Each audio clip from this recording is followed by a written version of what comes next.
તો આપણી ઘણી બોટલ એવી હોય છે કે જેની અંદર આપણે ક્યાંક બહાર જઈએ તો એની અંદર આપણે ચા અથવા તો દૂધ ભરીને જતા હોઈએ છીએ. તો આપણે જે આ બોટલ છે એને ધોઈ નાખીએ તો પણ ઘણી વખત એની અંદરથી ચા અથવા તો દૂધની સ્મેલ આવતી હોય છે.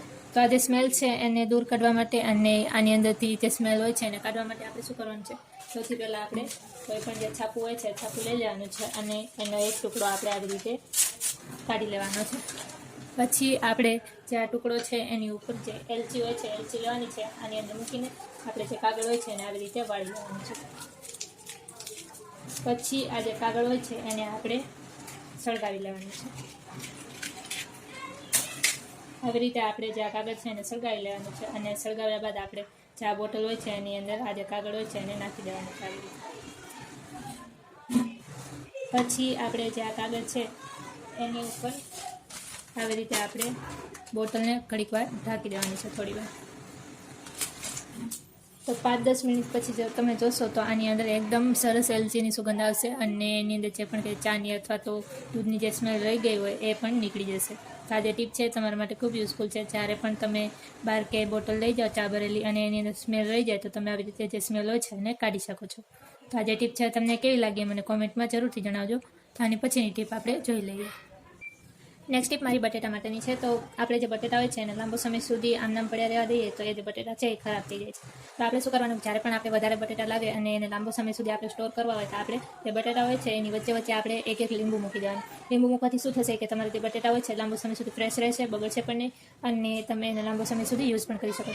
આવી જ રીતે તમે જે ડુંગળી હોય છે એની સાથે પણ આ જે ટીપ છે એ યુઝ કરી શકો છો. જો ડુંગળી તમારી હોય છે એ લાંબો સમય સુધી સારી ના રહેતી અને સારી તમારે રાખવી હોય તો તમે એની વચ્ચે પણ એક લીંબુ મૂકી દેશો તો તમારી જે ડુંગળી છે એ પણ લાંબો સમય સુધી સારી રહેશે. તો આવી રીતે તમે ડુંગળી અને બટેટાને લાંબો સમય સુધી સ્ટોર કરીને રાખી શકો છો.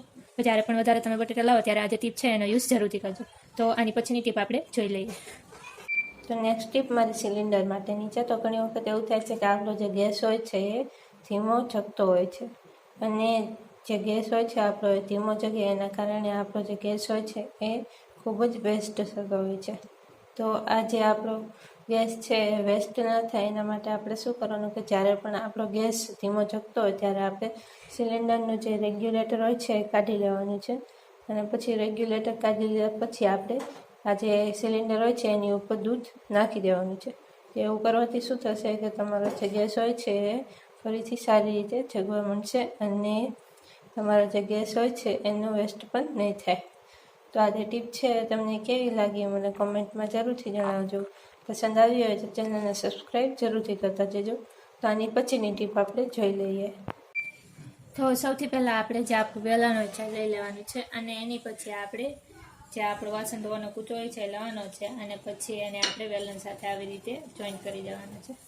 આવી રીતે આપણે વેલણ સાથે એને રાખી દેવાનો છે અને પછી કોઈ પણ યુઝરની મદદથી આપણે જે આ કાથો હોય છે કૂચો હોય છે એને આવી રીતે ફિટ કરી દેવાનો છે.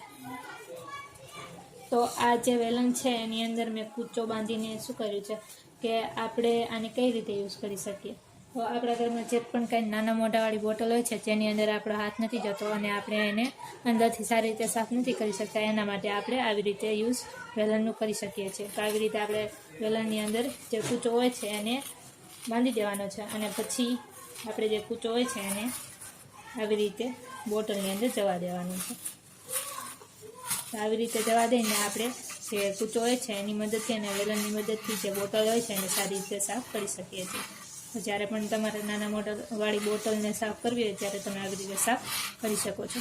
તો આ જે ટીપ છે તમને કેવી લાગી મને કોમેન્ટમાં જરૂરથી જણાવજો. અને આજનો વિડીયો તમને પસંદ આવ્યો હોય તો વિડીયોને લાઇક શેર અને ચેનલ ઉપર નવા આવે તો ચેનલને સબસ્ક્રાઈબ જરૂરથી કરતા દેજો. જોતા રહેજો બ્લોગ દિવ્યાને. તો કાલે પણ હું મળીશ તમને આવી જ અવનવી ટિપ્સ સાથે. તો કાલે મળીએ નવા વિડીયો સાથે.